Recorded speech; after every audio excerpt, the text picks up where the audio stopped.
Everyone, and welcome to our webinar on social media today. I'm happy to see some familiar names. Special welcome to our regional grantees, and I also see we have some Eastern Partnership Civil Society fellows joining us. So that's great. We were also supposed to have some representatives of the EU delegations with us, but I don't think they're here for the moment. Maybe they will join later. For those of you who don't know me, my name is Monica Bucurenciu, and I'm the team leader of the Eastern Partnership Civil Society Facility Regional Actions Project. And we are very much working with and for civil society in the Eastern Partnership region to support basically their better engagement in policy making and to in general improve their capacity to fulfill their role. I'm not going to today. We have quite a lot of information for you on social media, so I won't take up a lot of your time with what we do in the project in general, but I would like to invite everyone who hasn't been to our website yet to go to our website, because we will have a lot of opportunities coming.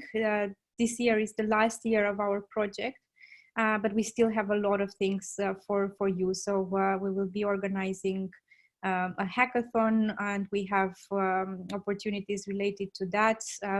We will have a series of courses being launched this year, as well as more webinars for EU grantees. So yeah, I just wanted to invite everyone to have a look at what we are doing and the opportunities that are coming. Today's webinar will be delivered by two of our key experts on the project. Irina is the master of the hackathons and everything that's related to digital content. And Elena is our communication expert. Well, sometimes she feels like more than one person considering how much work she has to do. So Irina and Elena will be delivering this webinar together.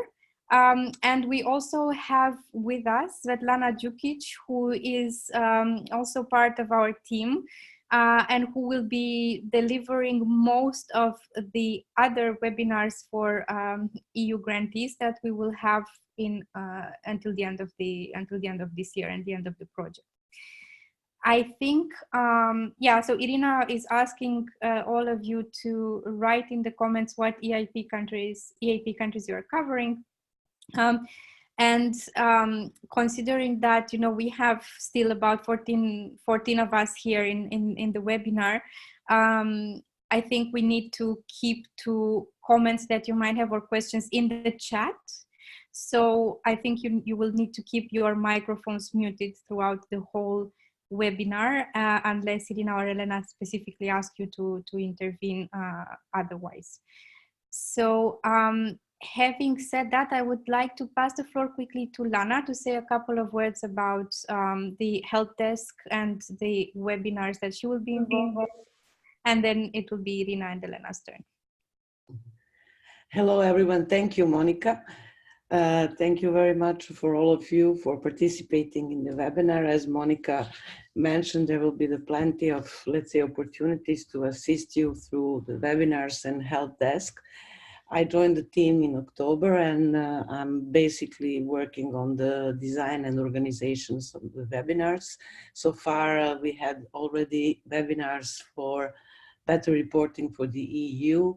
We had another communication for impact webinar, which was dealing with something completely different, you know, how to focus on the communication.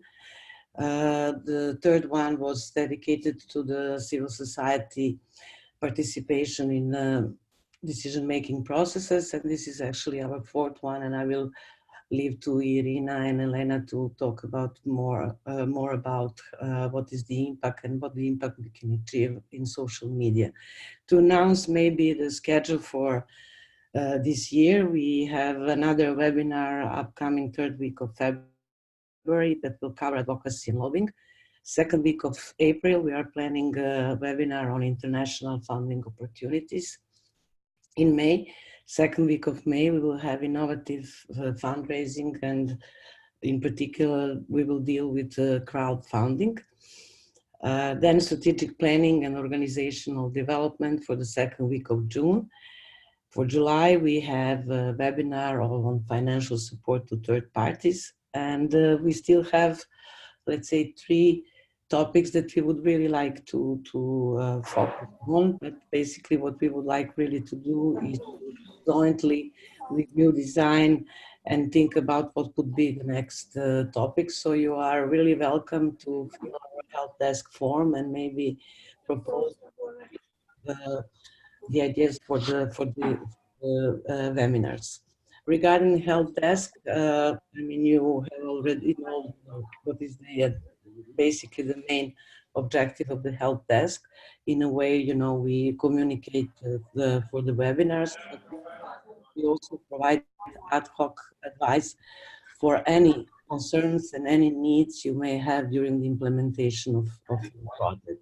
So please feel free really to contact me directly for any questions that you may have during the implementation of your project. This could be the issues such as visibility or better public outreach, EU reporting, monitoring, support to third parties, communication. So I will stop here and give the floor to Irina and Elena to start the webinar and presentation. Thank you. Thank you, Svetlana. Thank you, Monica. Okay, this is Irina, and maybe I already met some of you on our previous webinar. Elena will join me in a while. Both Elena and me work on communications a lot, and we both have kind of mixed experience in terms of the visual communications, doing the visibility and promotion for organizations, both commercial and non-commercials. And so we really often, as a team with Elena, when it comes to communications also within our project, that's why we gonna deliver this webinar together. Okay, social media is one of my favorite topics because we kind of all know what it is about and we all want our social media to look like this. But unfortunately, it often happens that our social media pages look like this. Where we have our regular supporters, regular crowds, and basically these are the people that we know come and they often kind of this generous likes, and not because of the content we publish, but because they simply like us. So social media is something that came into our life comparatively recently as compared to any other media, but it's so widespread that we all know what it is about. But let's try to think together, and this is where you can either put the messages now in the chat or join as a microphone. We will start as an open discussion and brainstorming together. So the question is the following: how we nonprofits use social media? What do we use it for? Join the microphone, please. Write the comments. So the idea is what we use it for. What do we publish there? What's the main use of social media for us? Because this must be the most crucial question. Ideas? Please join with your mics or type in the comments, it's up to you. So why do we need social media? What do we do with them? Okay, it's a trend, like everyone has it and we are supposed to have it, but what do we do with them at the end of the day?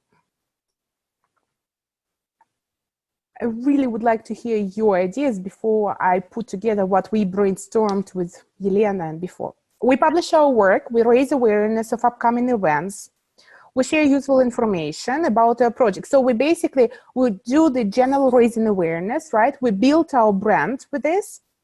We want to get more participants to our activities. Yes, we share information about the activities, good. More ideas, that is outside.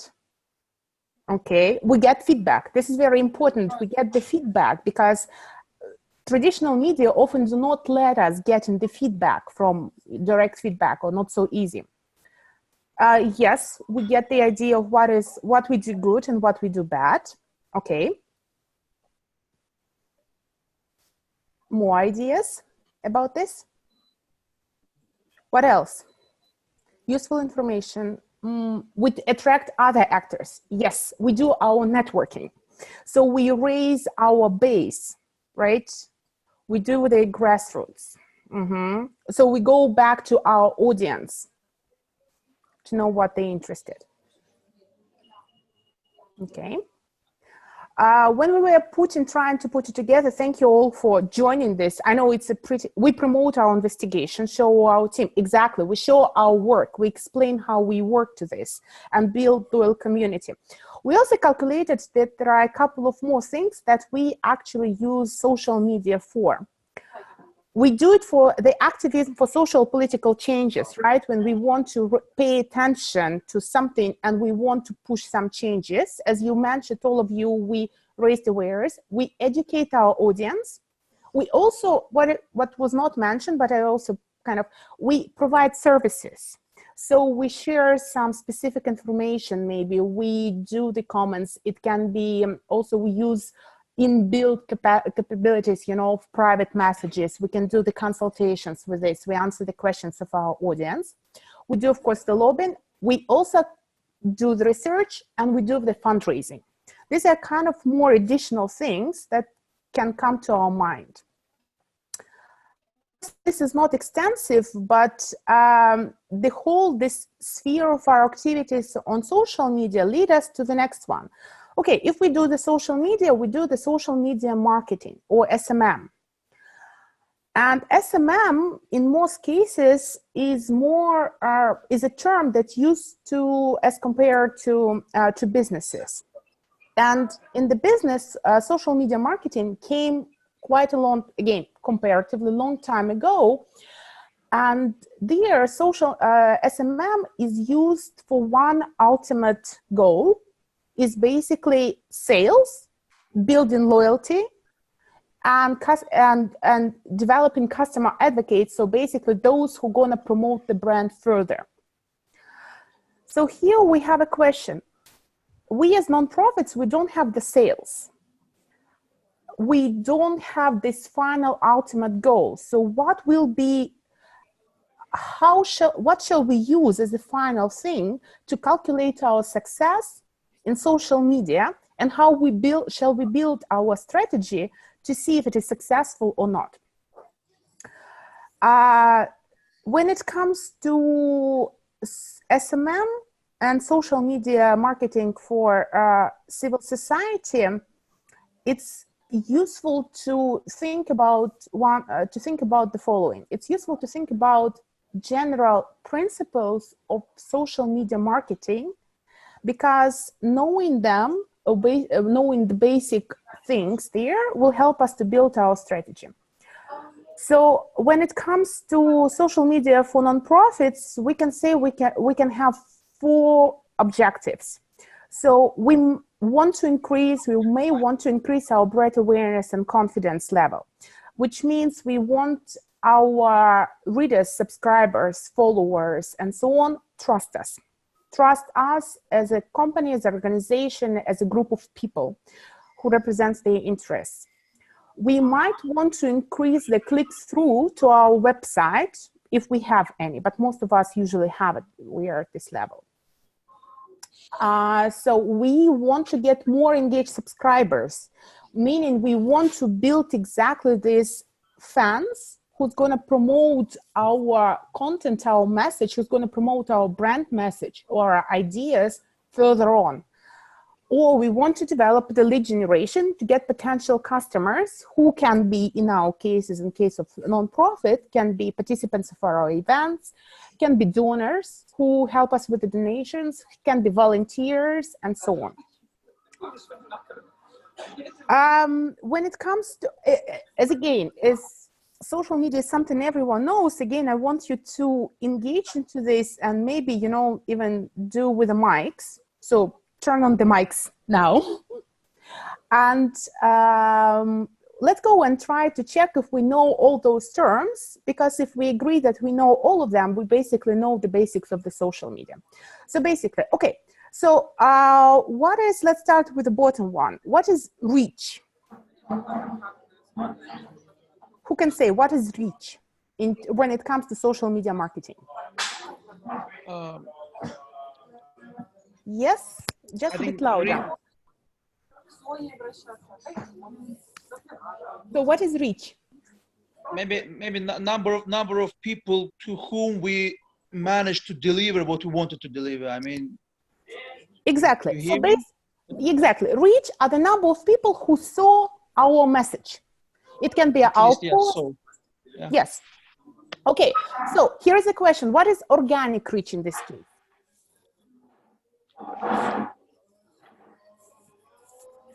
Organic reach. Yes. Perhaps organic, I don't know, maybe the original audience, those original target group. Perhaps I'm wrong, I don't know. Those, I mean, who we wanted primarily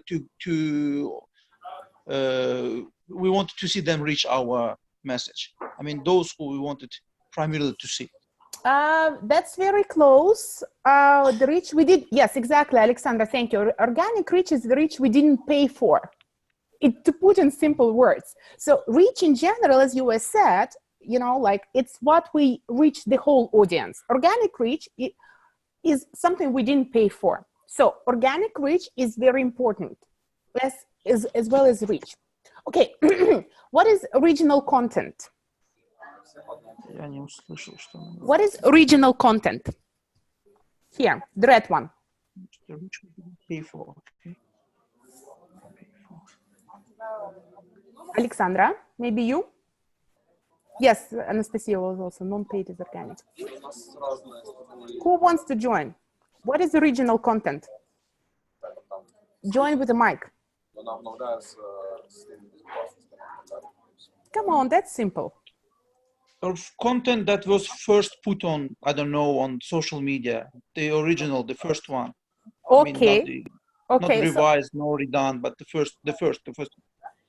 Content which is published first time by us. So our original content. So basically something we came up with, something that we published. Okay, a bit more difficult. What is lead generation? It's more specifically into the commercial terms, but we discussed this shortly.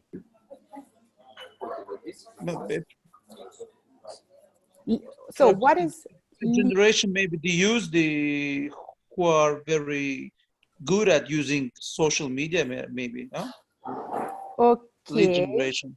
Lead generation. Okay. More ideas?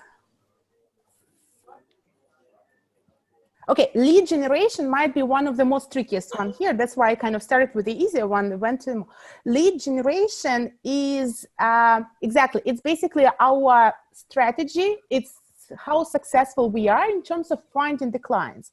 So basically, lead generation is the how successful we were in bringing new clients and new customers in terms of new participants of the event. So basically, how many people saw our content, clicked on them, and became the participants of our event, or subscribed to our newsletter, or did any other action, you know, donated us the money. So this generating the interest and generating some further actions in our interest, this is called lead generation. Okay, good. Yes, very similar. Number of people who come to our site after the message, but not obligatory the site, but it can be immediately donation or something else. Yes, but yes, this is the number. This is this number of. This is this generating the interest from the specific actions. Okay, who is the influencer?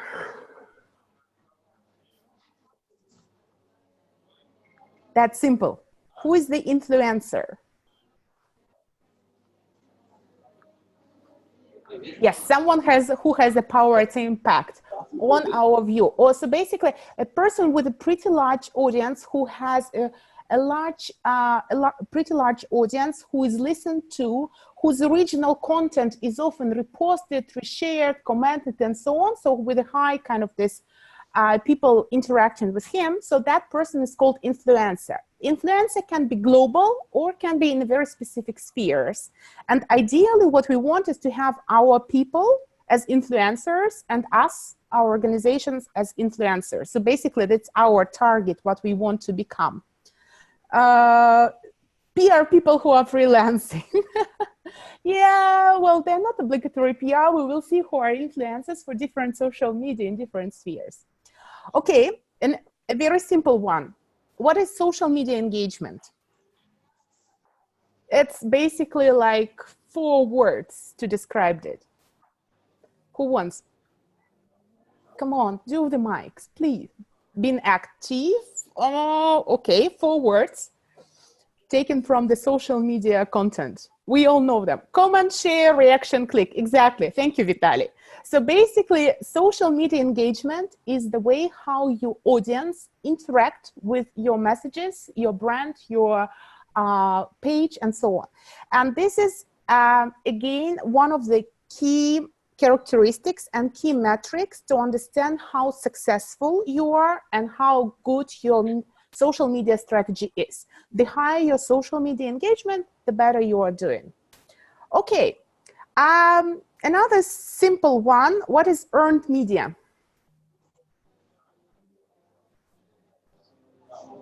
So we have media and we have earned media. And this is actually very, very close to influencer.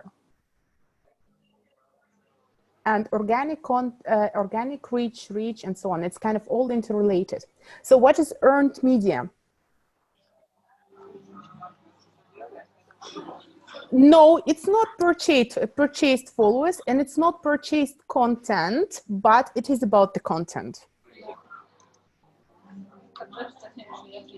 Earned media is something we all want to have when it comes to social media.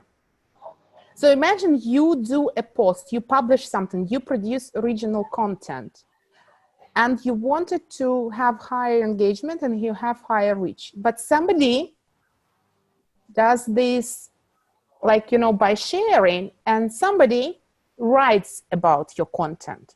So earned media is when somebody else writes about you or your content, or do the sharing, for instance, with a comment, and this is original content about you, your product, your organization, or your work done by other media, done by other people or pages and so on, for which you never paid. This is called earned media in general. Yes, it's our content partners. Yes, very often our partners, they do this. Sometimes they are not our partners. It can be journalists, bloggers, or whatever. So something that you earned, you deserved. Response time. What is a response time? That's simple, but here I want to know, how do you think, what is response time now? What is expected as a response time now? When it comes to social media. So response time is what? Somebody, I hear you talking. Talk about the, give your idea.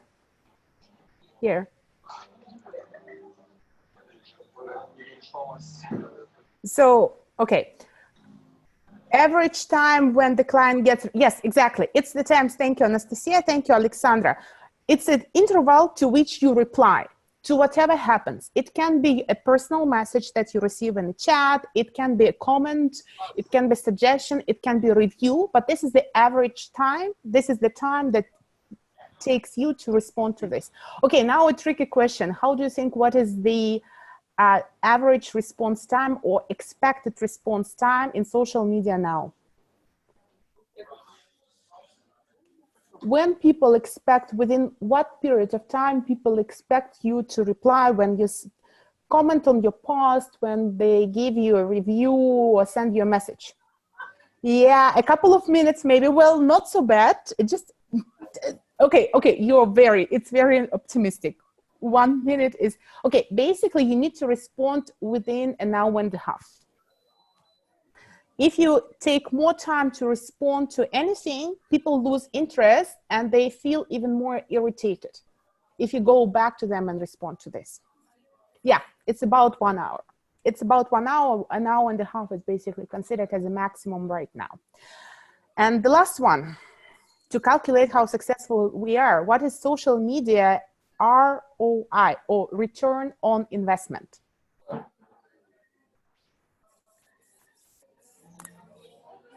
So social media, return on investment in social media. It's pretty simple. It's like in business.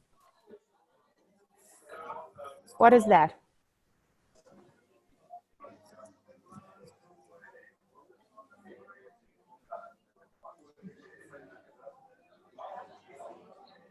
Ideas?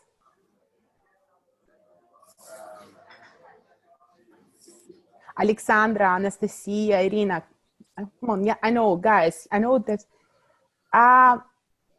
your efforts are money paid on the effect users click. Yes, so social media return on investment. ROI stands for return on investment. Exactly.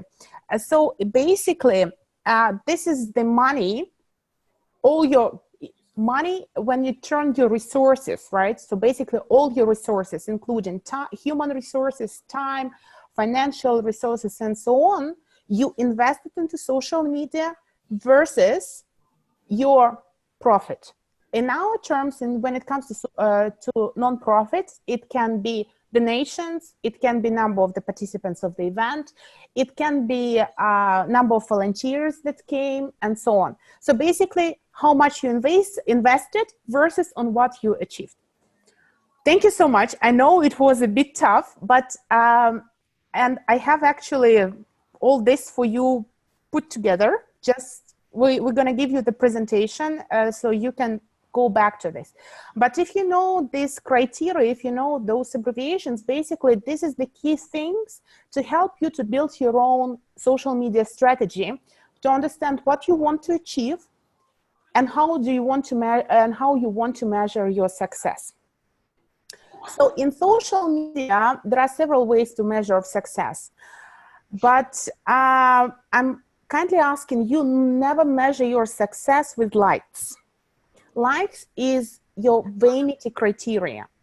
It's basically the only criteria that I would say makes no sense and makes no good for you. Maybe you all heard that Instagram started testing this version where they won't show likes on specific posts anymore because it gives you no idea of what you achieved. So basically what you can do is you can measure it by reach, you can measure it by clicks, by the lead generation, right? You can measure it by the engagement. You can measure also hashtag performance. If you use a hashtag, which I hope you all do in your social media, you can check by the hashtag how many people started using it and how viral it came, you know, to what extent it goes beyond. You can check your performance by the organic and the paid likes. And there is also an interesting way of measuring by how people actually reacted, you know, by the sentiments, by the emotions, who says, you know, those likes, dislikes on YouTube, but it's more also, you know, the specific reactions that they had on Facebook, for instance. And of course, your ultimate measurement gonna be the donations received, money raised, participants who came to your event, and so on. This is your ultimate measurement. My strategy is, when it comes to social media, my strategy is basically the following. Make sure that your followers become your supporters. The more people, whenever it comes to an event we start working on, you know, and we start promoting on social media, I want to make sure that I'm not the only one and we are not the only one posting for this, but somebody helps us sharing this, and somebody who follows us says, oh guys, check this out, this is really cool. So basically for me, earned media might be the best reaction. We're gonna go into some details to understand. Okay, so we decided we need social media, we need to build a strategy, we want to measure. What shall we start with? Before you make any decision, you know, we all want to make, let's say, decisions that are based on some data-driven decisions. Let us give you some data. I will start here, and immediately after this slide, I will give the word to Elena. So basically, some of the interesting data that I consider that it is done, the survey was done, the research was done for the States, but this data applies to, is pretty globally, and it shows the global trends. So despite what is happening, Facebook and YouTube still remain prime places for ads. Because not only because they have, I'm sorry, I'm gonna put it a bit down. Not only because they have more users as compared to other media, what you can see here, but also because majority of the users make pretty good money. So they make, for the States, they are middle class and they have the money to invest. Instagram users are very young, and you should understand this. So basically, when your audience is young, you need to go down there. Women use, I know that Pinterest is not the most popular social network in our countries, at least for us, but now you're going to be surprised when we will go to the data sphere country, you might be surprised to know how popular it is. You should understand that there are more women, much more women than men, and that LinkedIn is, what I keep saying is, it's basically a really, really gold, I don't know, something that never been tried. This is Zolotaya Zhila. It's a gold mine for everyone who wants to reach out to well-educated audience, find volunteers, interns, and so on. Okay, with this, I give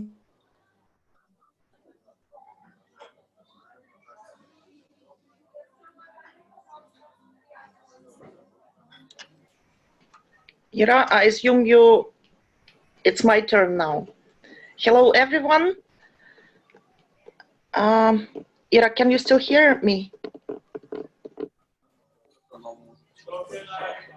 Yes, we can hear you. You can hear me, okay. Hi, everyone. My name is Yelena Polivoda. Welcome, everyone here. And, you know, Ira doesn't like boring things, and she thinks that statistics is boring. That's why it's my turn now, and I will talk a bit about statistics. 1 second, we need to, okay, we have, can we?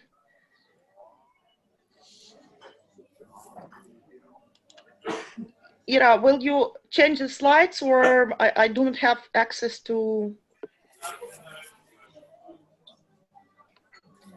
1 moment, please.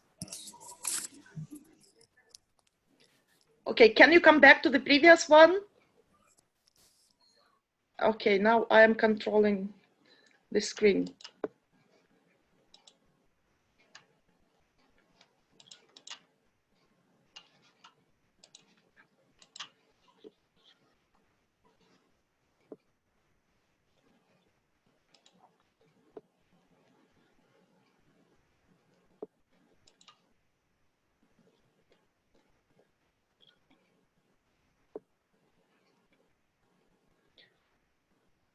Okay.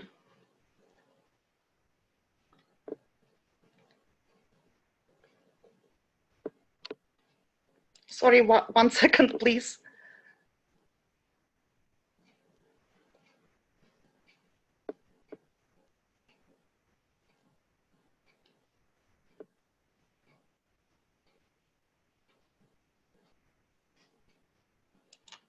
Okay, now I think I can control the screen, and we start with this one. So what's happening in the digital world right now? Over the next minute, this is actually the estimated time for you to understand this slide. People will send over 11 million text messages. 1 million people will log in Facebook. Approximately 4 million questions will be asked on Google. 4.5 million videos will be viewed on YouTube, and people will download over 390,000 applications from their mobile phones. Have a look at this one later, because I think it's really very interesting. The source of your statistics. You can see on every slide, you will see the where the figures and data were taken from. The previous one, for instance, is from this one is from Visual Capitalist. And you will see the links to all other sources on the relevant slides. Okay, here are some basic data about the digital world and what is happening there. Here you can see that almost half of the Earth's population has at least one account in social networks, and 42% of people visit social media from their phone. This information is really important to understand the trends in the social medias, in the digital world in general. If you go to if you want to see how the world is changing, here you can see some statistics about this. With 1% increase in the number of population, we can see here that we got now almost 10% more active social media users than in 2018.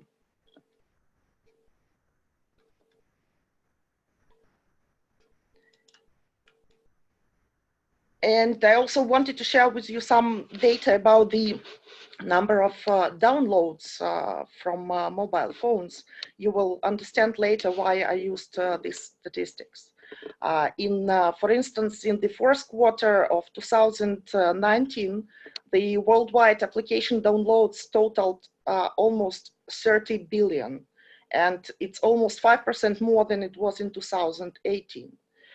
The number over 114 billion applications were downloaded by people during 2019. The majority of them are from Google Play, and around 30 billions are from Apple Store.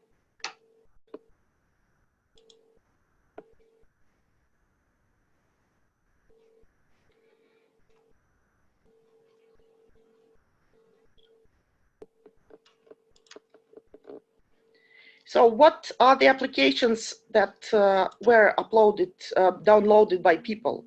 WhatsApp is the most downloaded non-gaming application worldwide, with over 150 million installs. Of course, among the countries with the most installs are India and Brazil, and this is relevant for the majority of the applications. And then it comes as a surprise, at least for me. I don't know how many of you know about this TikTok application. How many of you heard about this application 1 year ago? Because 1 year ago, I actually didn't hear anything about this. Do you know? How many of you knows about TikTok? Okay.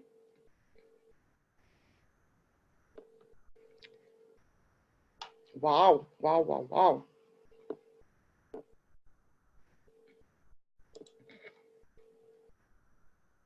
A lot of people knows about it. Okay, that's good. Yeah, and really, the thing is that now, yes, we know about it because it's everywhere. You can read about it. But 1 year ago, it was not there. So for those of you who maybe doesn't want to say that they don't know, it's a video sharing social networking service owned by a Chinese company. And the thing is that this application was launched only in 2017.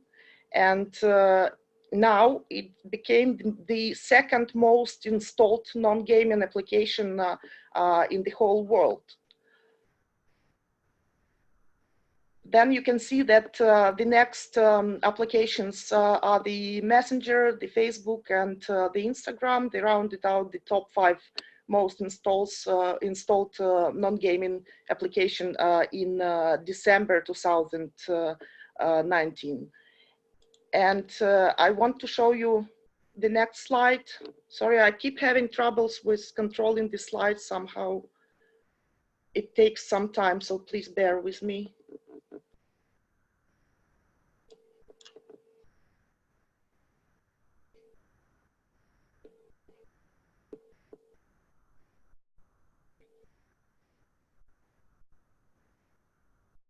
Okay, this is where I wanted to show you how TikTok appeared in 2016, 2017.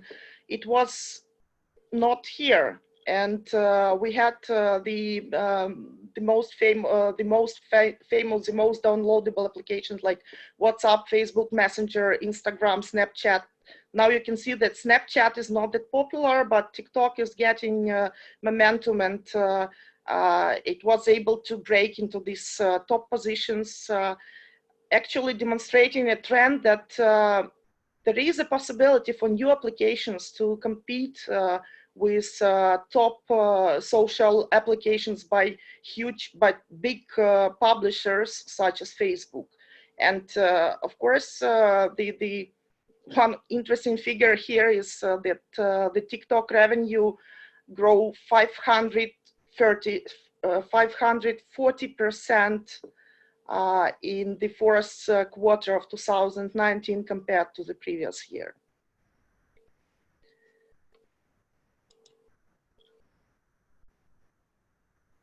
Okay, I'm trying to go to the next slide again. As soon as you will see it, it is supposed to be the statistics which provides information on the most popular networks worldwide. As of October 2019, if I'm not mistaken, because I cannot see the screen now. Okay. So the market leader, Facebook, was the first social network that exceeded 1 billion registered accounts, and currently it sits at over 2 billion monthly active users. You can also see the statistics for other social medias and for other social platforms as YouTube, WhatsApp, messengers. The majority of these social networks, they originated from the United States, but of course we have the Russian-based Vkontakte, Odnoklassniki, and some Chinese social networks as Qzone or Renren, who also appeared in the top 10 or top 15 social platforms used by people.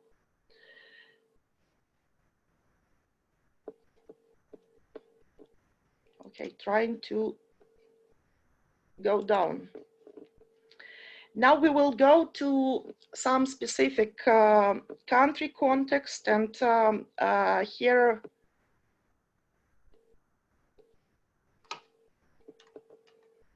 Ira, yes, please, if you can, please take the control over the presentation and scroll it, because I don't know, here it creates some troubles. Thanks a lot. Okay, it will be faster, I think. Okay, here we can see we collected some of the basic information about social media market shares in the AP countries. And this information is based on the StatCounter.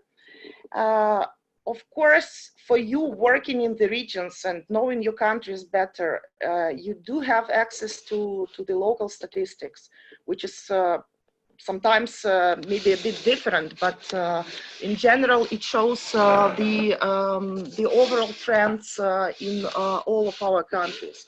We will go one by one later, just to for you to have an idea that, for instance, Facebook is still #1 network in the majority of the AP countries, like in Armenia, Georgia, Moldova, and Ukraine.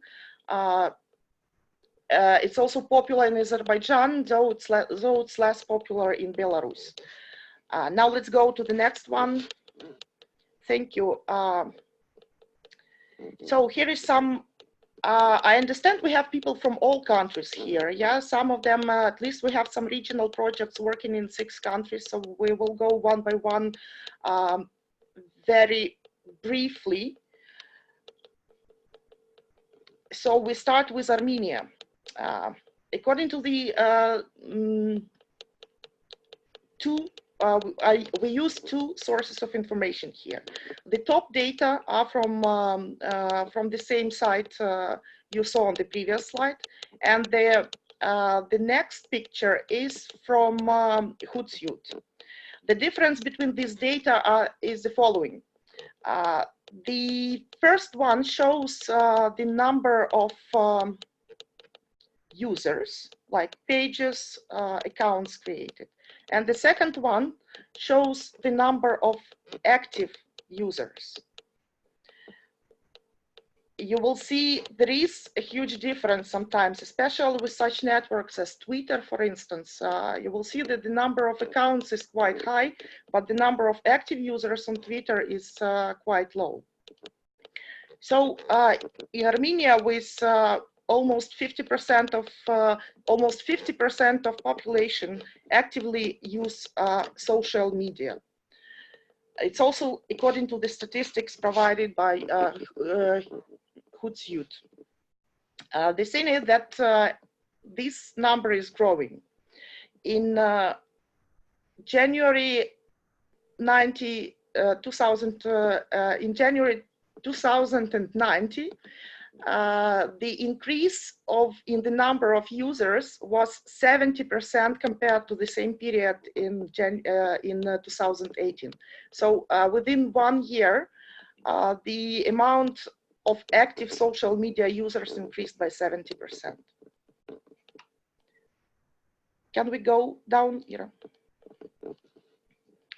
These slides, we will not stay longer here. You can have a look at the dynamics of how social networks were evolving in the countries, starting from 2010, and you will see that in some cases, with the increase of shares of YouTube and Instagram, the share of Facebook, of course, decreased. Let's go then down. We do use Social Bakers as a platform to analyze the social media accounts in Facebook, Twitter, and YouTube. Unfortunately, they do provide information only for these 3 networks, so we will try to concentrate on them here. So on the left side, you can see the pages with the largest audience in Armenia. On the right side, you can see the pages with the largest audience, but these are the pages that belong to the category society or NGOs.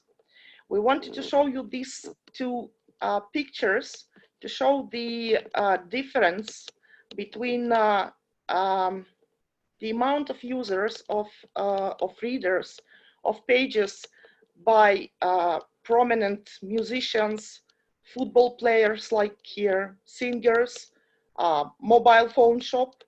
And then on the right, you can see the civil society organizations or big international organizations like big British Council, for instance. So with over 3 million users for the football player, and with the maximum of 106,000 users for the British Council Armenia. Let's go to the next one. On the Twitter, you can also see here that the most popular pages are the artists, musicians, lifestyle brands, literature. And then on the right side, you can see the largest audience for the civil society organizations. And this statistics is very important because the reality is that in real life, in real world, you compete not with NGOs, not with other civil society organizations. You compete with everything. You compete with the highest, with Claudia Morales, who is who writes literary reviews and creates a library. You compete with the football player who is playing for Arsenal. And of course, we do lose. Let's go to the next one. So on YouTube, the same situation. On the left side, you can see the most popular channels in Armenia, like humor, comedy show, singers, and on the right side, you can see the statistics on YouTube channels of civil society organizations and some media, some journalist networks, and humanitarian initiatives. Next one. The next one is Azerbaijan. So here we can see that the Azerbaijan is Facebook is still the most popular network according to the statistics. The interesting thing with Azerbaijan is with 80% of internet users, only 31% of population use social media actively. In 2019, this number increased a bit, but in general, it's only 31% of population uses the social media. And here is the distribution for you. Also, the picture on the below, it shows, I will repeat, it shows only active users, as they call it, advertising audience on the Facebook, Instagram, Twitter, no information about Snapchat, and LinkedIn. Next one.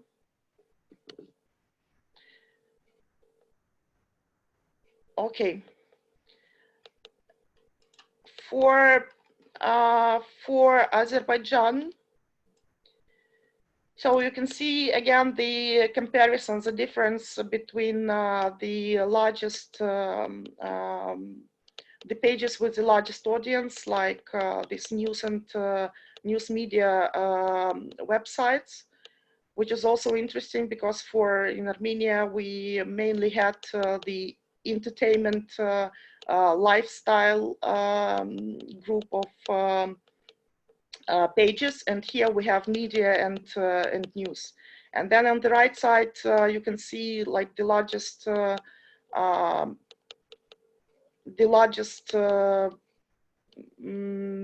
page with the largest audience is Heydar Aliyev Foundation, which is called that it belongs to the civil society sector.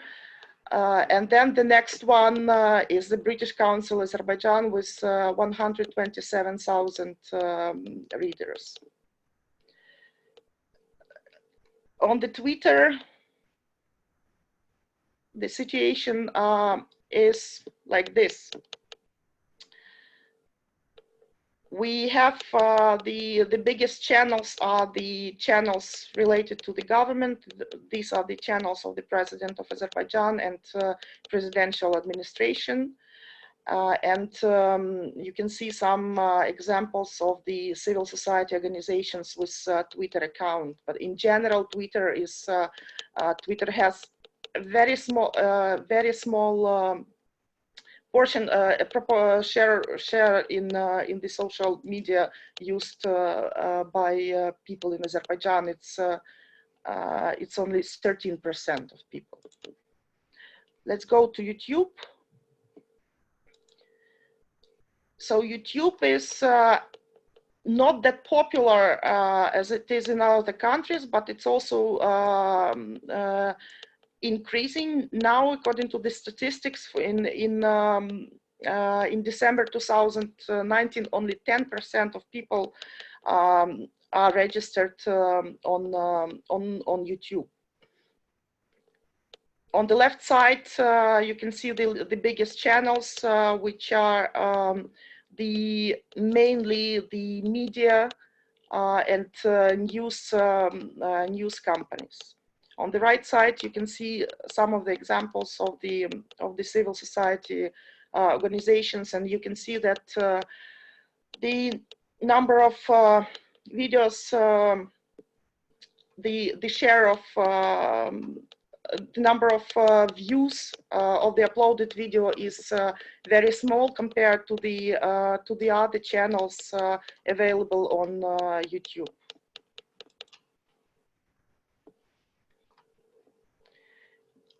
We are using Snapchat widely. That's from Azerbaijan, I assume. Yeah, we have a comment on the in chat. It's Azerbaijan, right? Yes, Do you have Lena, any? I was Do you have any statistics on that? How popular it is? Which groups normally use it? Because as you can see, there is no statistics on Hootsuite on this. Can you share something with us? Mostly use it, yeah.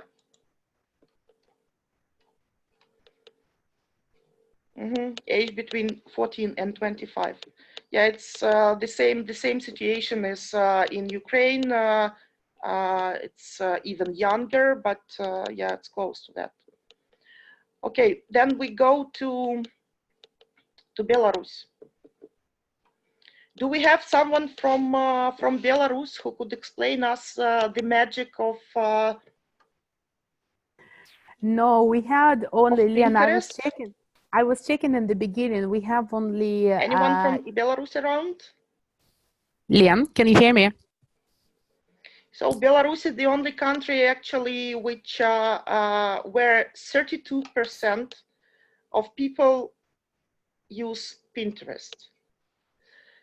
And in general, with 74% of internet users in Belarus, only 40% of population actively use social media.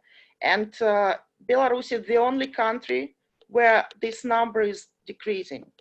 In January 2019, the number of users using social media decreased by almost 19% compared to January 2018.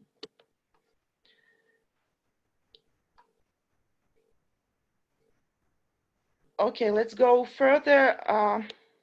I think we just, you can have a look at the statistics on Belarus. We do not have anyone from Belarus, I assume, so we will not stay here for long, but you can also see that the majority, the largest audience is available on the pages which are singers, lifestyle bloggers, and sportsmen. And on the right side, you can see some statistics for the civil society organizations from Belarus, and you can compare it to the pages of the football players or the musicians. Let's go further.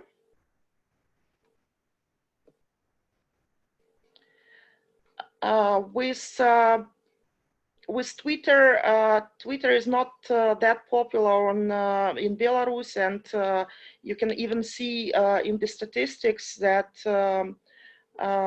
only social bakers give only statistics only about one civil society organization, civil society initiative, Будьмо белорусами. And you can also compare that with their 7,000 followers.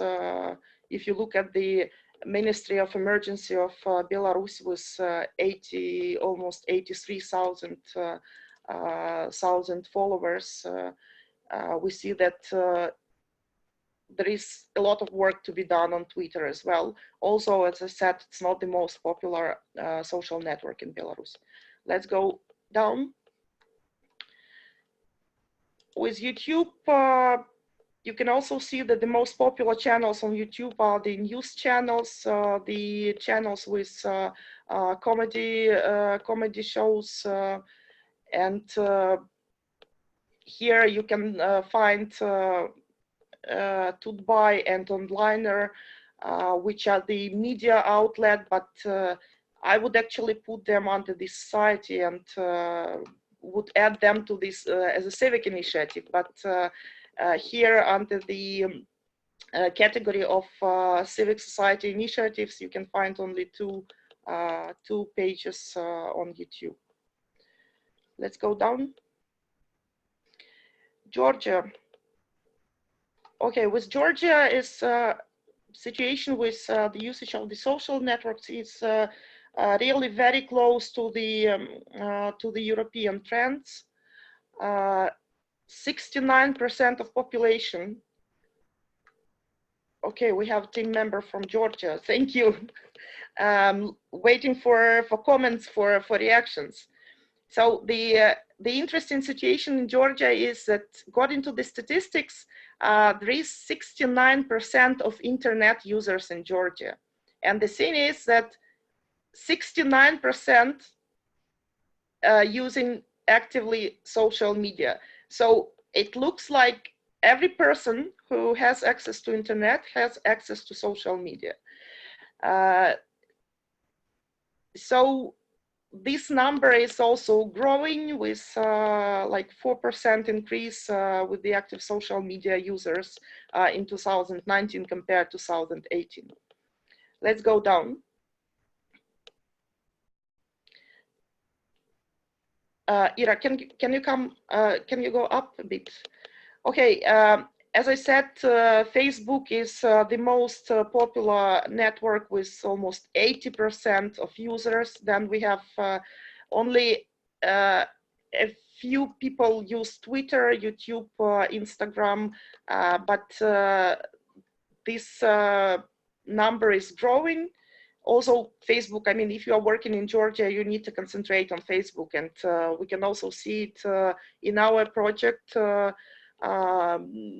as the majority of our users and our readers, they really do use Facebook. Let's go down. So here is some examples of the Facebook performance for you. With the media advertising agency and the music band in the top 3 pages on Facebook. Here is very interesting thing. According to the statistic, the second one with 1 million of users is a Thai racing and bike page. I'm not sure whether it's a mistake or this Thai page was registered in Georgia. It's a secret. I was trying to find out, but I could not. So if anyone from Georgia can help me with that, I will be very happy, because it's really interesting why we have this Thai page from Thailand in the top 3 of pages on Facebook in Georgia. Then on the right side, you see some information from the civil society organizations, and just to tourism. Okay, it's because of tourism, yeah. So civil society organizations, here you can see the 2 first are the charity foundations. This for those who cannot read Georgian. I also cannot read Georgian. So these are 2 charity foundations and one civil society organization for young adults, making some trainings and capacity buildings for young people. Let's go down.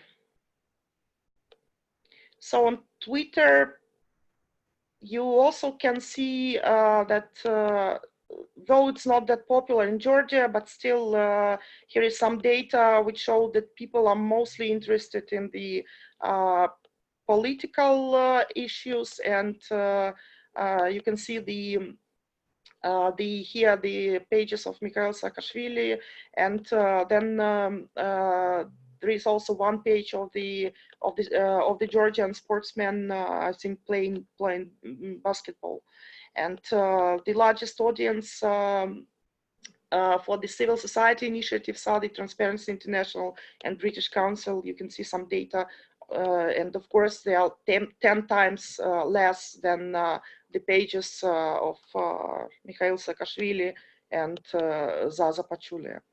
Let's go to YouTube.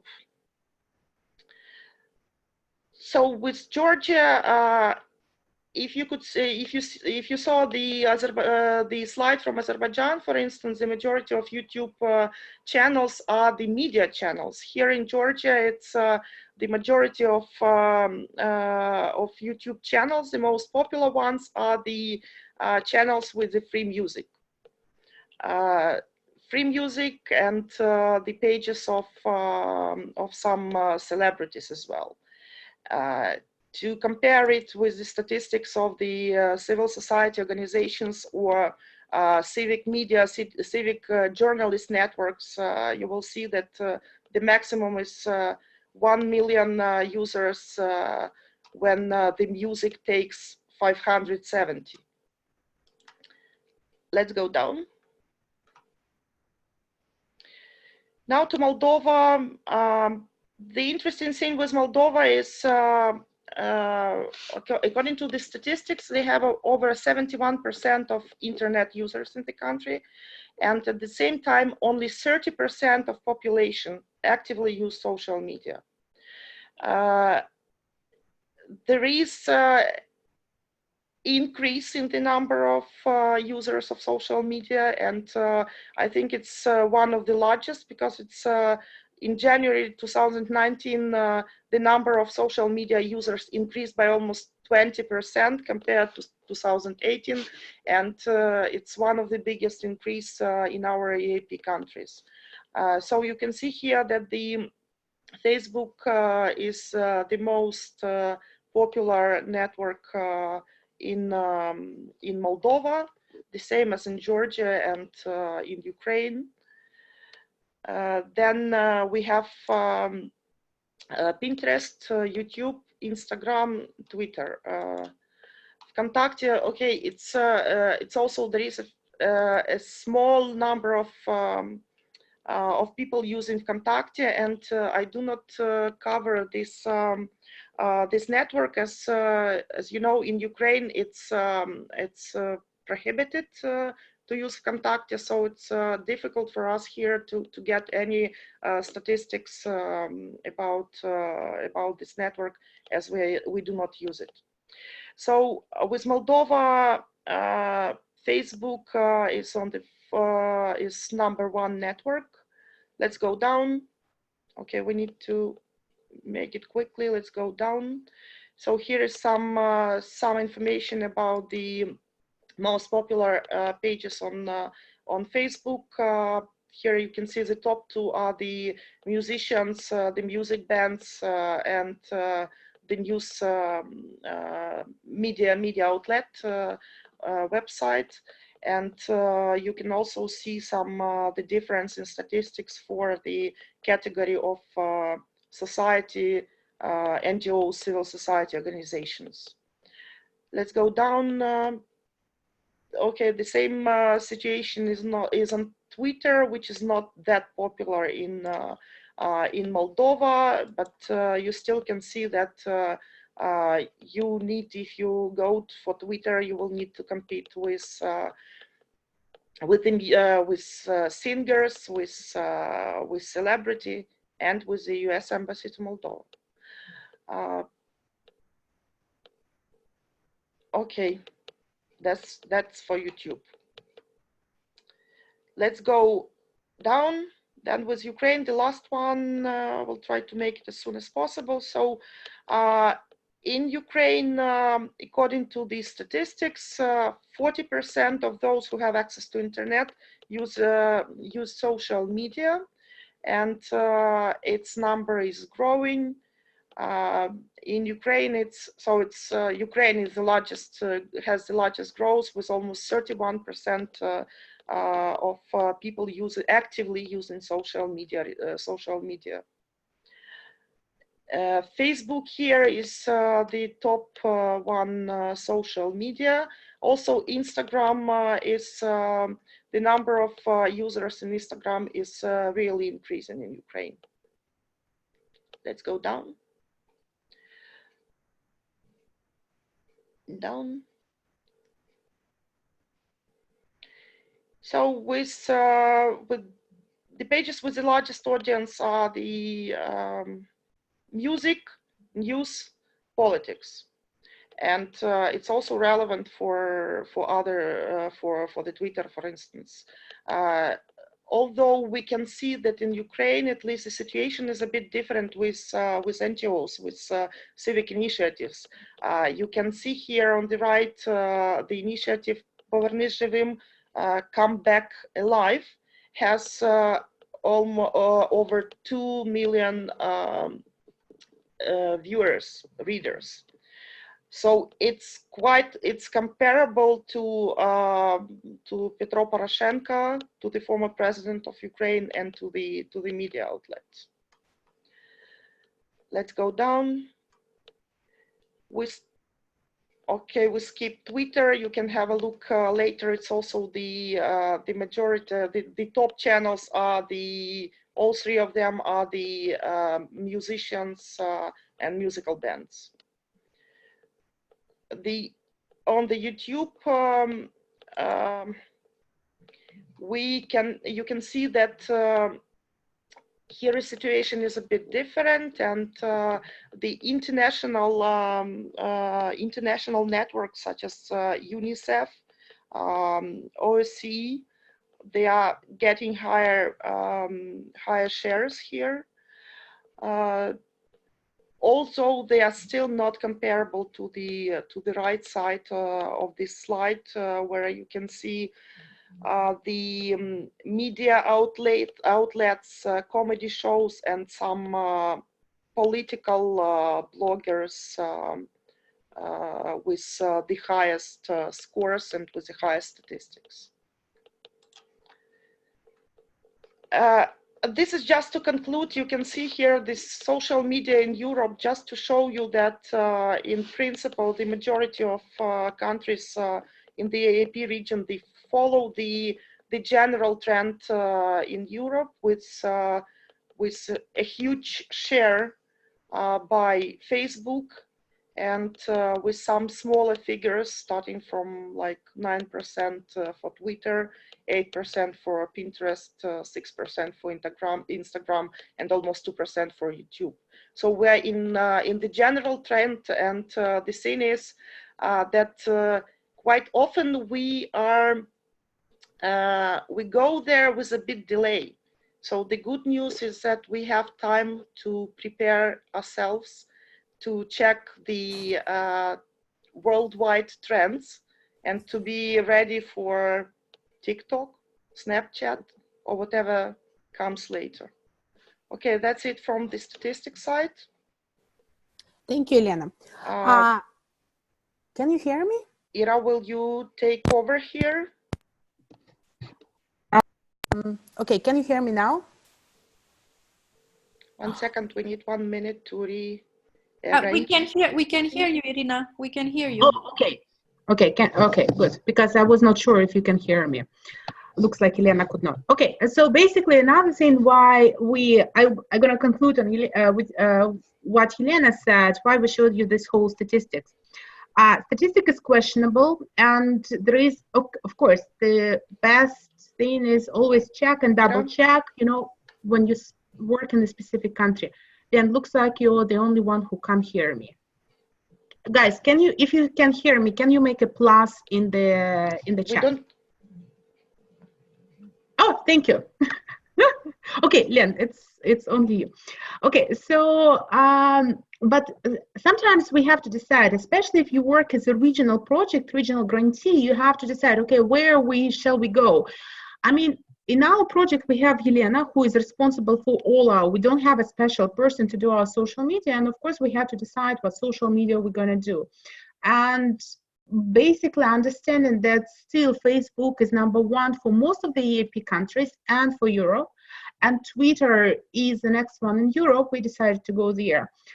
Besides, it's kind of a bit going in front. To be honest, neither Helena nor me are really so, none of us is really too good in Instagram. So to take this, we considered this several times and we decided no. Okay, so let's continue. Yes, and also if you're interested, there is a special statistics for Moldova. I recently found a report and can send a link after that into the group chat who is interested into influencers in Moldova and so on, you know, like specific country-specific report. Okay, let's take the key social media one by one. You know, in general, it's a huge number of social media. We won't go through 105, all of those 105. We will concentrate on our favorite ones. So basically, Facebook. Working with a Facebook, there are several things we need to know. First, it still has the largest audience, as you could see it from, you know, like anywhere. It has really good, I guess you all know how to use all those possibilities for nonprofits, you know, for all those pages, events, so on and so forth. But please don't forget about the donations, especially if you're registered in one of the European countries. Please don't also forget to use the possibility to raise money for some local organization, becoming like, you know, somebody who raised donations on behalf of the others. Some of the European countries, EU countries, can do that, and this is your chance also to help and support other local organizations. EAP countries still cannot do it directly. You need to go and check who can do it. Yes, these charitable fundraisers and donations. You know that last year it really had big troubles with the privacy, right? So with those hearings, actually already like in 2018. You know that it changed the algorithm recently for the branded content. So many of us had to go to the advertisement because the way it shows the content now to a reader changed. And whatever is branded is like, you know, as a company content, and we do for them belong to company content, although non-profit, it goes down. It's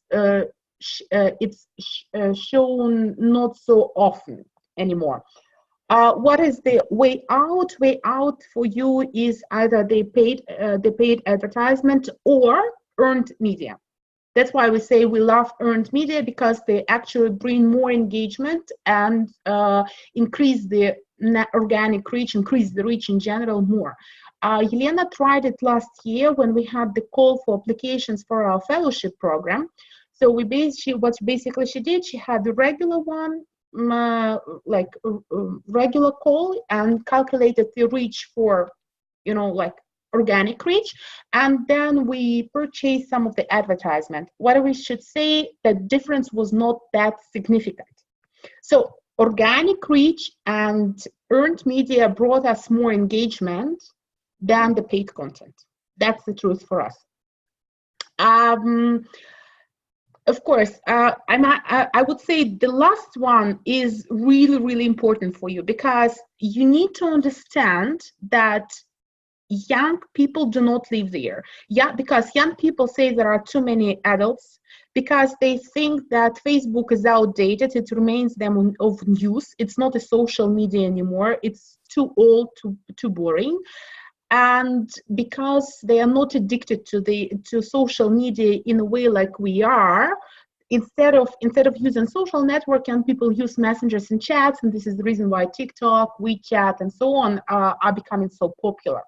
So basically, if you work with young audience, let's say somebody who are born after, I would even say after 1997, 1995, Facebook is not your space anymore. So even millennials is already questionable. It's already somebody until 1990s. Whoever is 20 for you now, please go to a different audience. Like any audience, once again, we're going to share the presentation with you if you want to check, write down the dates. There was a research, when is the best time to post, where you have the best engagement, where you have the most users. So for Facebook in general, that would be, you know, like Wednesday, Thursday, around the lunch break. But for nonprofits, the picture is a bit different. Know for sure when you work on the Facebook, know for sure when you have to post, because this is the chances when you're going to be best noted. It's not always possible, but if you can delay or plan, or, you know, the better you plan your posting, the more engagement you're going to get at the end of the day. Showing some good practices, it's a bit always tricky. So please don't take, especially, you know, if some of the countries are not represented, please do not take it. We try to follow those that we know and those that were highly rated on the social bakers.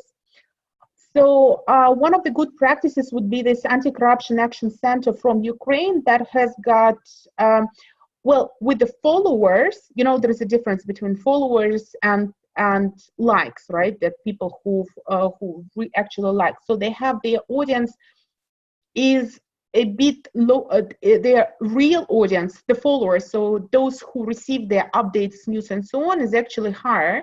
It's almost 250,000 people, which is the almost top in Ukraine in terms of the civil society. It's a pretty old page. So basically they joined quite a time ago, but what they do, they don't use the general content in terms of the posting like regular posts. They also add they do the cross-platform posting. And they do this, they introduce, you even see this is in Ukrainian as compared to the rest of the texts in Russian, right? They introduce this weekly mailings, for instance, to keep the audience interested, to make this. Their key thing is, of course, the original content. Basically, the content is the king. They have really good interest in original content in terms of the notes, stories, reposts, and so on, where they always go with the comments. Twitter. Maybe you noticed this, but Twitter is extremely popular with celebrities. And if you go back to the presentation, if you go back to Azerbaijan and to Moldova, you will notice that one of the top profiles there are US Embassy in Moldova, US Embassy in Azerbaijan, and so on. What does it tell us? It tells us that the Twitter audience are first of all internationals. So if we run a Twitter account, in most cases we're gonna work on the international level. While with a Facebook page, most of the content is going to be like really local in the local language. So Twitter is basically, if you do Twitter, you do it for your donors, you do it for your potential supporters, you do it for your fans on the international area, somebody who can do it on a higher level. So Twitter is a completely different story as compared to the Facebook. Twitter, yes, you know that every tweet is limited to 280 characters, which is twice more than it was.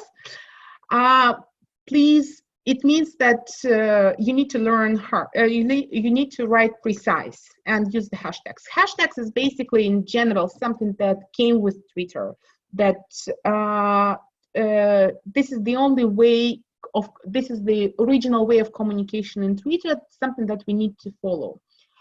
And there is one thing that Twitter allows, and I'm not sure if any other account allows this, and this is a great way to interact with your really, really big fans and turn them into your bigger fans. This is when you allow somebody to take over your account for a certain period of time and post on your behalf. This practice is often done by celebrities, it's often done by the big organizations and so on. So basically, letting a person participate and communicate on your behalf, make the person, this is actually where you turn somebody from a follower to a fan. Especially young people are going to love it.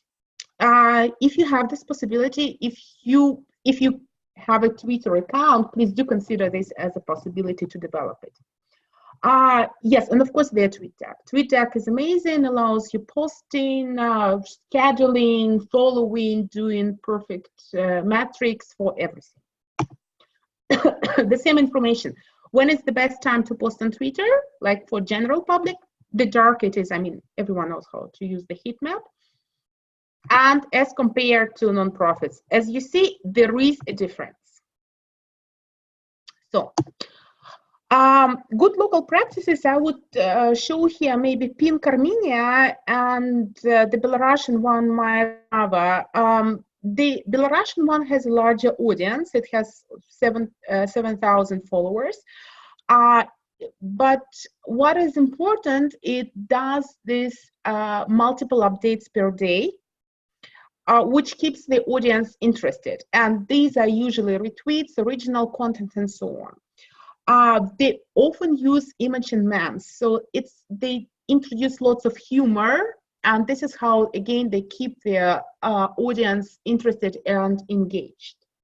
Pink Armenia, it's a human rights organization taking care of LGBT rights, LGBT community-based organization in Armenia. Yes, it's a very tricky area, and still even with the most of their content in the Armenian language, I would say like 70 to 30%. With 70 in Armenian and 30 in English, they have a pretty high number of followers as compared to other social networks. Oops, sorry, the rest is in Russian. No, it shouldn't be Russian, it should be English. Yes, it's also actually Russian and English. Instagram. Instagram is the place for young audience. Instagram is a place for male audience, however strange it may be. Somebody who is between 18 and 24. The engagement level there, which means, remember when we were talking about how they interact, how they share, like, repost, and so on, comment on this. So Instagram has the highest engagement as compared to all other social networks.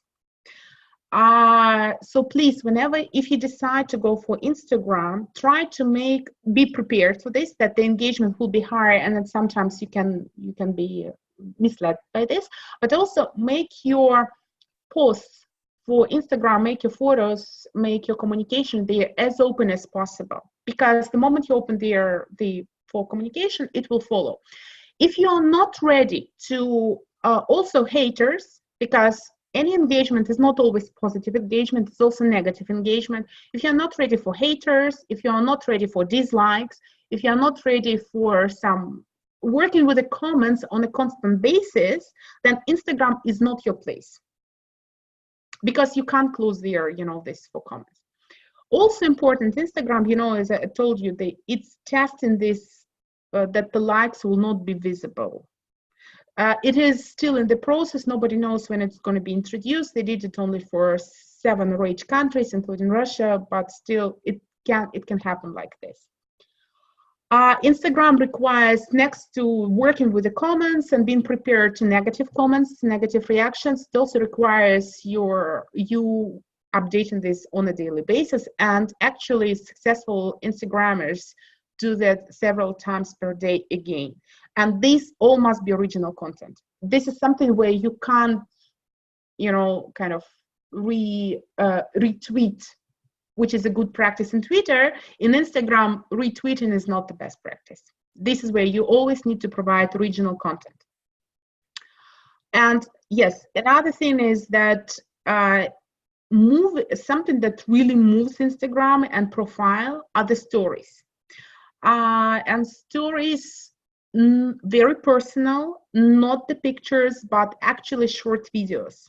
Again, if you are not ready for this, think twice. That's one of the reasons why we considered that Instagram was not our social media and why we skipped it, because we understood we don't have the resources for daily updates and for everything. That was our key thing. And we don't have so much of the original content to do it on a daily basis.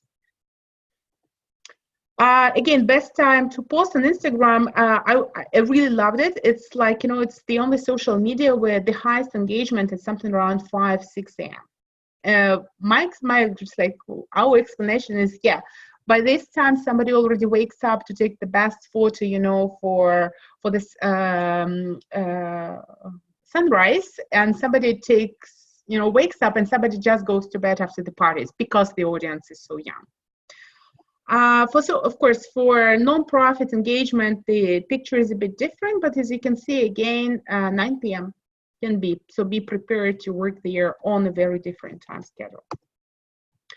In general, Instagram top accounts are the 4. It's the Instagram account itself. As you can see, it's like it has the top number of followers.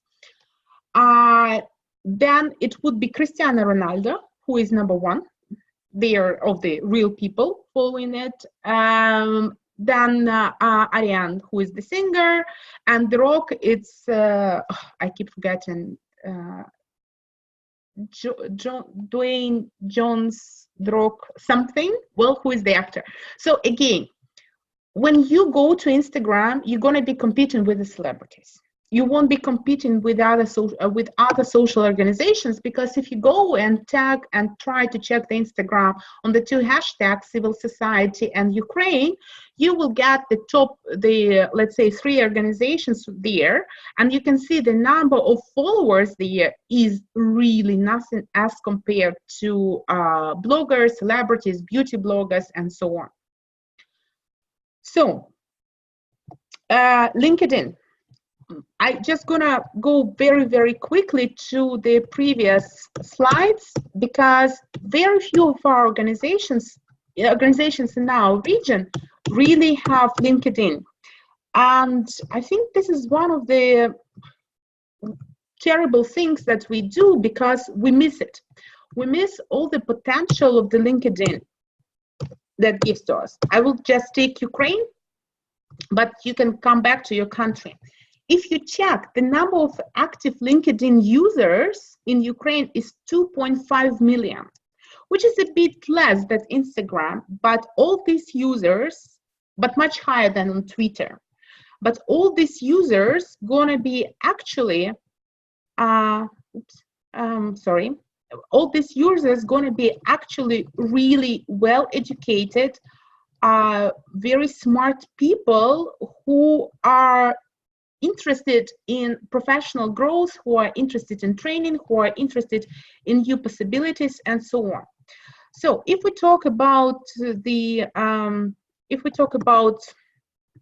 share, I will come back to sharing this. So if we talk about LinkedIn, this is something we need to keep in mind. So it's B2B gold mine. Don't use LinkedIn as a resource for, you know, maybe promoting your trainings or raising awareness of general audience, but do use it if you need some interns, if you need some researchers, if you have open tenders, if you need to address somebody who is top executives, because it has the largest audience of the top executives of all the social networks, advocacy, and so on. What else it has? So basically, it has several ways of how you can use it. Next to setting up your company's page or your organization's page, you can also create showcase pages. So basically, this is where you create separate pages related to your prominent projects or initiatives, and they are related to your main page. Basically, when you showcase your best works or best examples. You can also use groups. As nonprofit, you can apply for free jobs posting when you need to get real CVs, and for the free volunteer marketplace. And please also make a good use of its e-learning center. We often work on the development of the e-learning, and this is a part of our component as well. But LinkedIn has a huge e-learning school and basis. Many of the courses it has are free of charge, and it's delivered by the top professionals. by the top executives in various and top professors in various spheres. So before you get into developing your own course, it makes sense to check what is offered there, what can be used for free, and whether it is possible for you also to add your course to the LinkedIn e-learning place. There is no information about when it's the best to post on LinkedIn for nonprofit, so let's go with the general one. And as you see, it's basically Wednesday afternoon, which is where you have the highest engagement. I want to show you one of the good practices. I'm not saying that it has a very high number of the followers or whatever, but this is a UNDP in Ukraine. And specifically one person there who is Marcus Brandt. Marcus is he's a senior advisor on democratic reforms and sustainability development at the UNDP. So he's one of the top experts at the UNDP, one of the top people in UNDP Ukraine, but not the top. But he does what we all want to do and really need to do is basically we need to develop a face for our organization. Especially it is important when we go to, when we want to win the confidence of our followers, readers, and so on. So what Marcus does is basically he is the face of UNDP in Ukraine in a way, because he shares all the time whatever is posted there. He very often refers to this page, to the UNDP page. And when you calculate at the end, when you calculate UNDP Ukraine audience, you should not only do the number of these followers, direct followers, but also you need to add the Marcus followers there. As I'm saying, it is especially important on such pages on social media, on LinkedIn, on Twitter, and Facebook, and so on.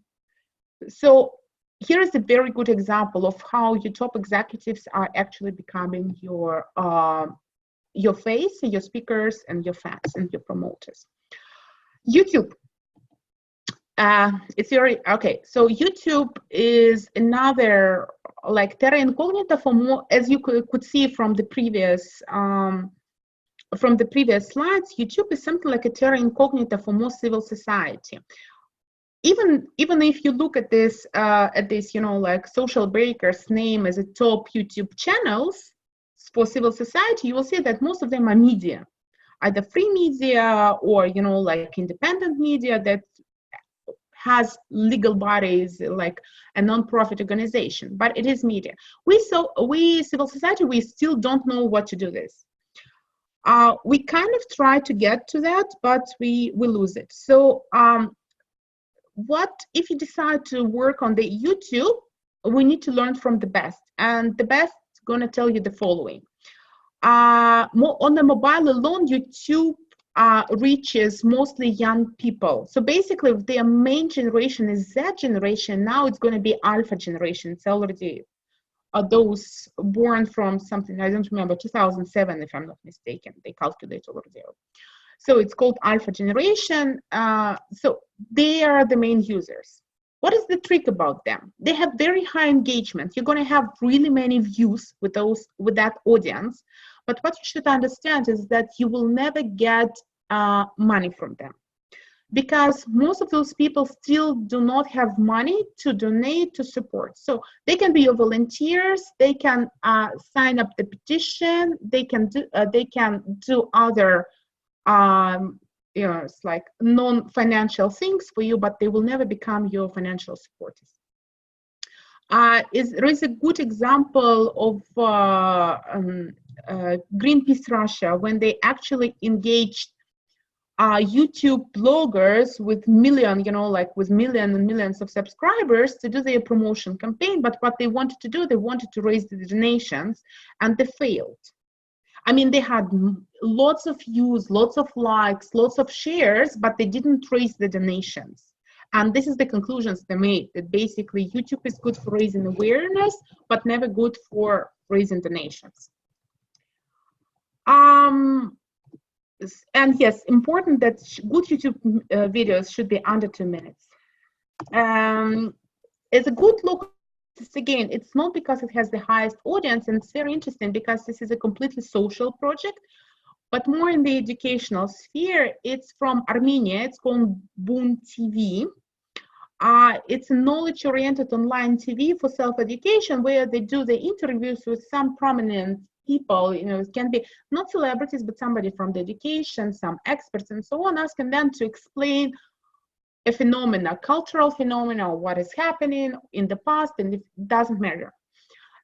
They basically, it's usually they have several lengths of the videos. It's between it can be up to 4 minutes. It's then something between 10-11 minutes, and then they have half an hour, like long sessions. Of course, shorter videos are more popular. Please go ahead and check them. But as you can see, the numbers are pretty good if you go back and check the Social Baker statistics for NGO in Armenia.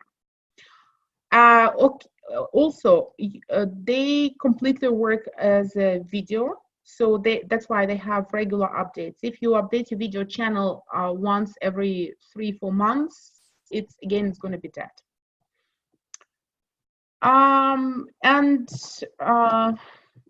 If you have any questions on this part, please do stop me. Otherwise, we go very quickly to the tips and tricks, and we might even skip one thing. Len, can you hear me now? Yes, can you hear me now? Yes. Yeah. Okay, so let's start with the tips and tricks. Okay.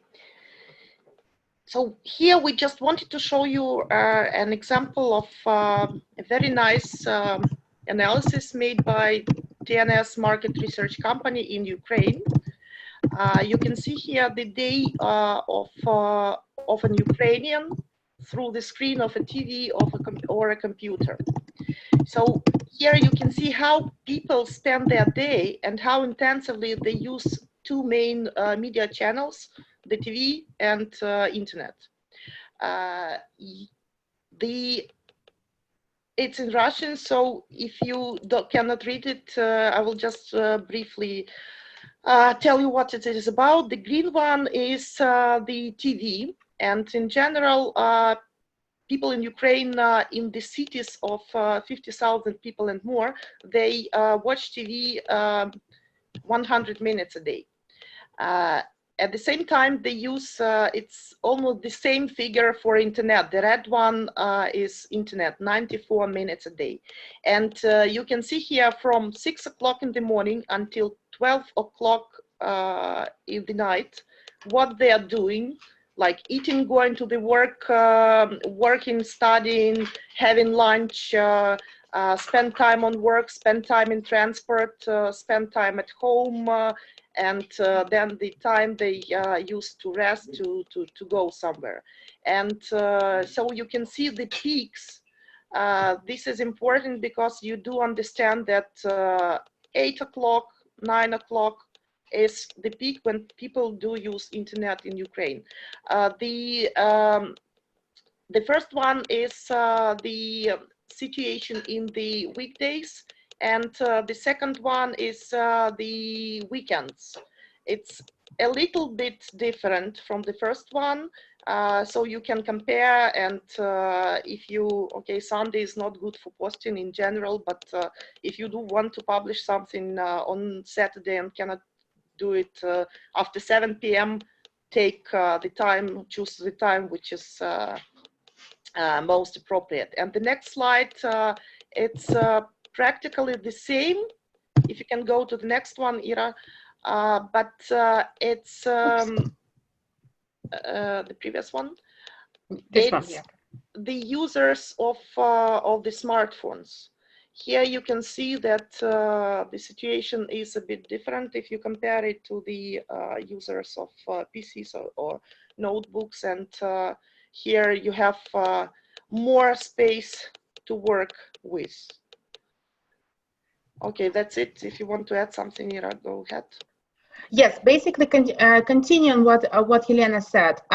Why it is important? It is if you participate in our first webinar about targeting your audience, where we were saying, please know your audience, have a very clear picture of who this person is, because only then you can actually calculate and say, using the statistics, using this person, then you can calculate or say, okay, yeah, statistics says that in general, this is a good time for posting for nonprofit, but for my person, it's going to be actually this.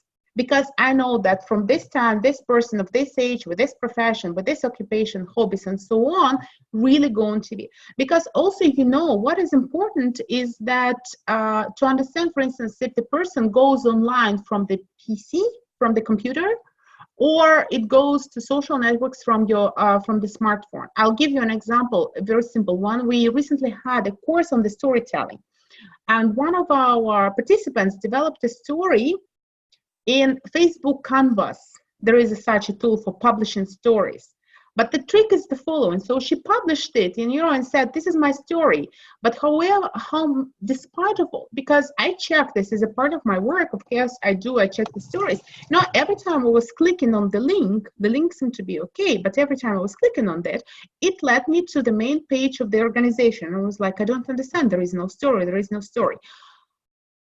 Only when I was outside when I was outside, and she sent me, basically in desperate. We spent 2 days trying to figure out what was wrong, but I was outside for lunch, and she sent me, please try it now. And she sent me the same link, and I opened it from my phone. And then suddenly I saw the story.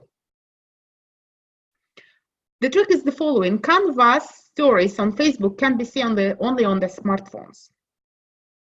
And this is so simple, but just because she didn't understand how I act, how I watch, and I didn't understand her use of the Facebook, you wouldn't be able, if you are in the same situation, you won't be able to reach your audience. So know your audience, know exactly what they use, how they use, and when they use it.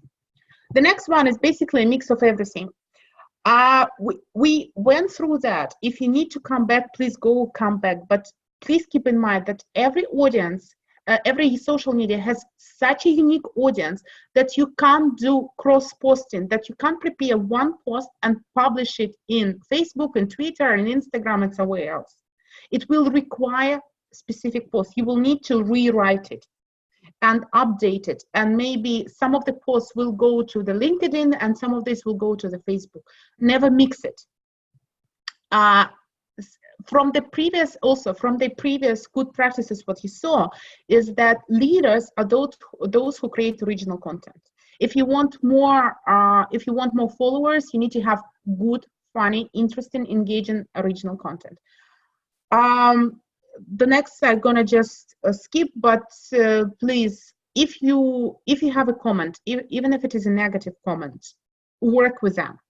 There is nothing worse than than ignoring the comments. The worst, just closing, not allowing comments on this, or not allowing the reviews. Social media are designed as a two-way communication. Unfortunately, many of us, including me and Helena in this case, we are of a bit older generation, and when I got my journalism training, for instance, right, I was trained to write the stories in a way that at the end of the stories, a reader has no questions.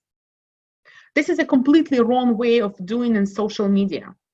So basically, at the end of the stories, you need to formulate the story the way that at the end, a reader wants to comment, wants to share, wants to do something further with it.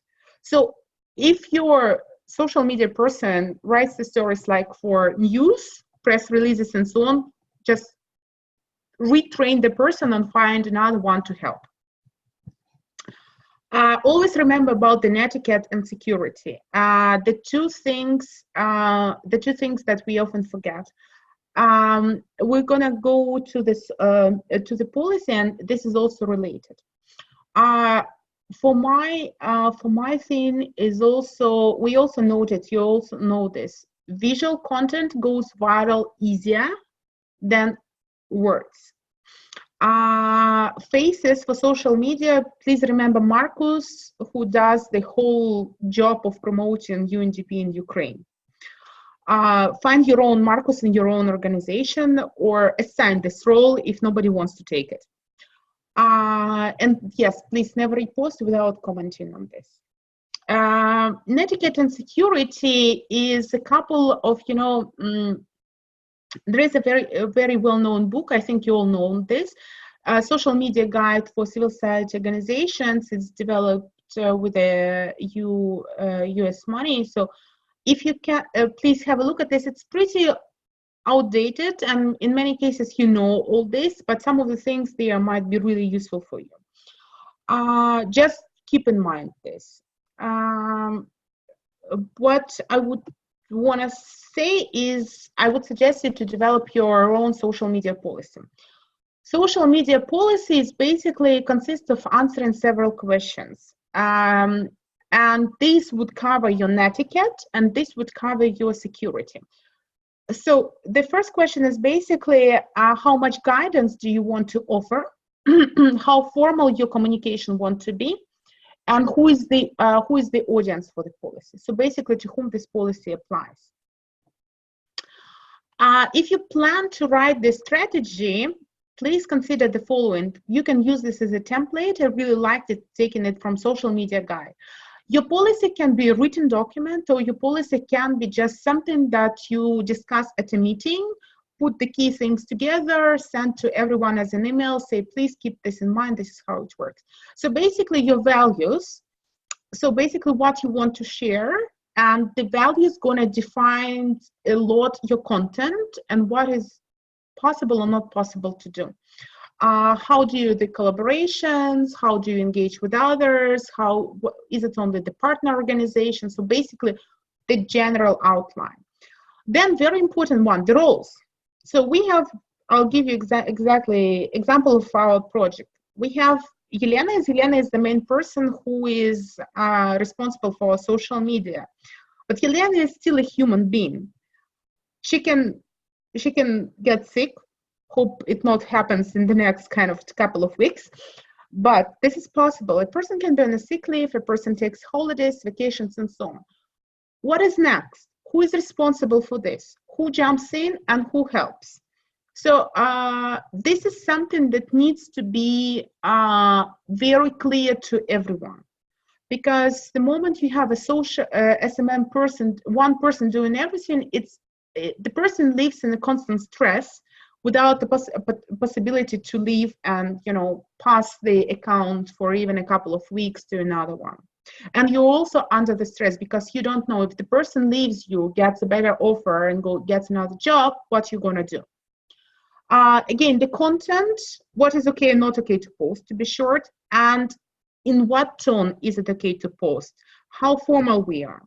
We have a very specific distribution. So basically, Yelena, when we promote our hackathons, for instance, Yelena posts on behalf of the organization, and the posts on behalf of the organization are a bit more formal.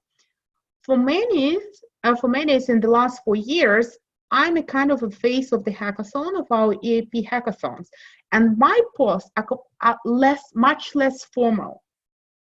So basically, we do have this differentiation, and we do understand how it works. Because Yelena works with one audience, I work with a bit different audience. My audience are, first of all, our designers, developers, volunteers, and so on, those people who want to help us technically. While Yelena's audience are, first of all, civil society activists. Different audiences, different tones, different people. How do we act with the multimedia? Do we copy them? Do we develop them? What's here? How we make sure that the branding remains there? How we make sure that whatever we develop is still associated with our organization? How do we deal with the controversy, and how we deal with the privacy? Privacy is very important because, especially if you work with vulnerable groups, this is something that needs to be written down and understood by everyone. Please, first name, no names, what you act when you have children's, do you post this single pictures, what about the contacts, and so on. We brought down also here some of the ideas for a social media post. if you are running out of the ideas, if you can't do the planning, because planning for social media is very important. It's simple to say, yeah, we need to post every day, but what you're going to post? You don't have events, you don't have activities. So for this, you need to do basically like SMM people for companies do, professionals. So SMM, they plan the posts for each day, saying this is what we're going to have for specific day. If you run out of ideas, we prepared some ideas for you that you are most welcome to use. And the last one, I'm not going to concentrate. So basically, the question is how you do all this and don't get crazy. Automate. There are several applications. If you have, even if you don't have resources to buy it, you can first try to do the free accounts. But all the resources I mentioned here, they all have free accounts with some limitations and so on. But this is a good way to try to understand what works the best for you. The best things, of course, about the scheduling content, when you can prepare some posts for several media, you know, and say it must go there, which allows you also to go for holidays, for the weekends, and so on. Where you have the also good statistics, which can help you understand how well you perform and what needs to be improved, and yes, some other carrots, let's say. And that's it from our side. I know that's it's very late. We took a lot of time, but if we have some questions, you're welcome to ask them. Please, you can always send an email to Lana, to the one that using the email you used to register. We will be happy to answer, or you can use our email, and we will share with you the recording of this webinar and the presentation itself. Thank you so much. And the silence. Anyone supports me? Or somebody's writing the questions? I do support you, Ira. Okay. Thank you, Lena. Thank you, everyone, for participating. Thank you, Irina, Elena. Thank you, everyone. Okay. Bye. I see that if questions will be coming, they will be coming in the email. Okay. Good day to everyone. And yes, you are most welcome.